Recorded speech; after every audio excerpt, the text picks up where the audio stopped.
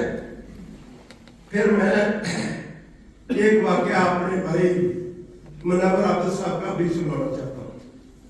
ہمارے صدر صاحب خدا منور رہے ہیں. انہوں نے کہا تھا تو میں نے اپنی بیوی سے کہا کہ میرا وعدہ تو 200 یورو ہے لیکن میں 1000 یورو دینا چاہتا ہوں. تو وہ کہنے لگی اپنے گھر کے حالات بھی دیکھ لو. میں نے دیکھ لی ہے, میں نے تو 1000 دینا. شام کو ٹیلیفون آ گیا اور ایک جرمن نے ان سے کہا کہ دیکھو میں نے ایک ڈاکٹر کے پاس ہر روز جانا ہے اور آنا ہے 10 دن کے لیے,